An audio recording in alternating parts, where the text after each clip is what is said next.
Friends, आज का हमारा टॉपिक है खाता बही के शेष निकालने की विधि, यानी कि method of balancing the ledger. तो पहला स्टेप है खातों के दोनों पक्षों का योग करना। खातों के दोनों पक्षों का योग एक रक्त पृष्ठ पर अलग अलग कर लेना चाहिए। दूसरा स्टेप है अंतर ज्ञात करना। खातों के दोनों पक्षों के योग का अंतर निकाला जाता है, अर्थात अधिक योग वाले पक्ष में से कम योग वाले पक्ष की रकम घटा देते हैं। तीसरा स्टेप है कम योग वाले पक्ष में अंतर लिखना। जिस पक्ष का योग कम है उस पक्ष में निकाले गए अंतर को धनराशि वाले खाने में लिख दिया जाता है तथा उसके सामने विवरण के खाने में शेष नीचे ले गए यानी कि बैलेंस CD शब्द लिख दिया जाता है।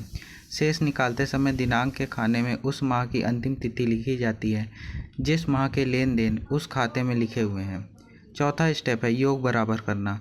कम योग वाले पक्ष में अंतर लिख देने के बाद दोनों पक्षों का योग बराबर हो जाता है, अतः खाते के दोनों पक्षों का बराबर योग एक सीधी पंक्ति में लिख दिया जाता है तथा दोनों योगों के बीच दोहरी लाइन या मोटी लाइन खींच दी जाती है। पांचवा और आखिरी स्टेप है शेष आगे लाना। खाते के दोनों पक्षों का योग करने के बाद निकाला गया शेष आगे लाया जाता है।